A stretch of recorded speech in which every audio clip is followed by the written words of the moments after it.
নমস্কার বন্ধুরা, পিয়াসাস রেসিপিতে সকলকে স্বাগত জানাই।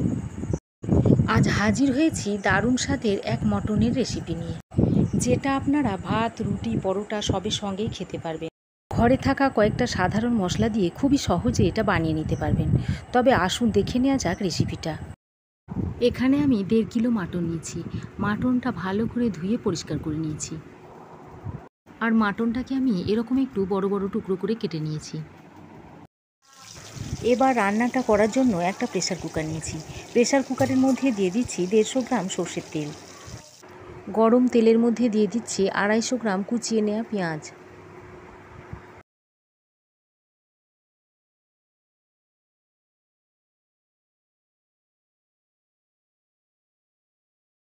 এবার পেঁয়াজটাকে ভালো করে নেড়েচেড়ে বাদামি করে ভেজে নিতে হবে।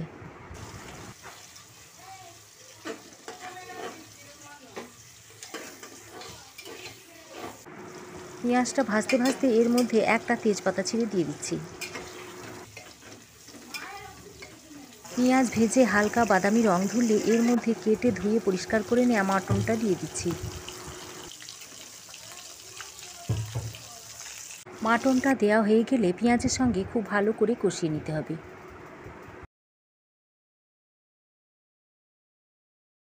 মাটনটা কষাতে কষাতে এর মধ্যে দিয়ে দিচ্ছি স্বাদ মতো নুন।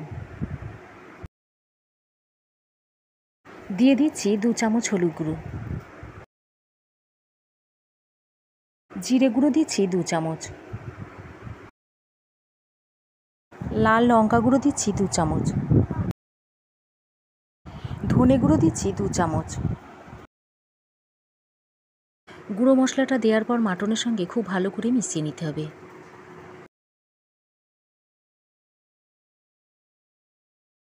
গুঁড়ো মশলাটা দেওয়ার পর মাটনের সঙ্গে ভালো করে মিশিয়ে নেওয়ার পর এর মধ্যে দিয়ে দিচ্ছি 3 টেবিল চামচ পরিমাণ আদা ও রসুনের পেস্ট। এবার আদা ও রসুনটা দিয়ে মাটনের সঙ্গে ভালো করে মিশিয়ে নিতে হবে। যতক্ষণ না আদা ও রসুনের গন্ধটা চলে না যাচ্ছে ততক্ষণ পর্যন্ত আদা রসুনটাকে ভালো করে মাটনের সঙ্গে কষিয়ে নিতে হবে। আদা রসুনের কাঁচা গন্ধটা চলে যাবার পর এর মধ্যে দিয়ে দিচ্ছি 2 চামচ কাশ্মীরি লঙ্কার গুঁড়ো। আর দিয়ে দিচ্ছি 2 চামচ পরিমাণ মিট মশলা।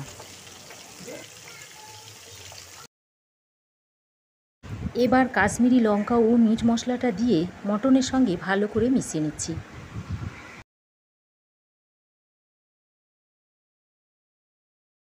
বেশ খানিকক্ষণ সময় ধরে মাটনটাকে মশলার সঙ্গে ভালো করে মিশিয়ে নিতে হবে। প্রায় 10-15 মিনিট মতো মশলার সঙ্গে মাটনটাকে কষিয়ে নেওয়ার পর এর মধ্যে দিয়ে দিচ্ছি পরিমাণ মতো জল। জলটা দিয়ে মাটনের সঙ্গে ভালো করে মিশিয়ে নিয়ে প্রেসার কুকারে 6 থেকে 7টা সিটি দিয়ে নেব। 6-7টা সিটি দিয়ে নেওয়ার পর মাটনটাকে আমি প্রেসার কুকার থেকে ঢেলে কড়াইয়ে নিয়ে নিয়েছি। তারপর কড়াইয়ে ঢেলে নিয়ে আরও 5 মিনিট মতো ফুটিয়ে নামিয়ে নিতে হবে।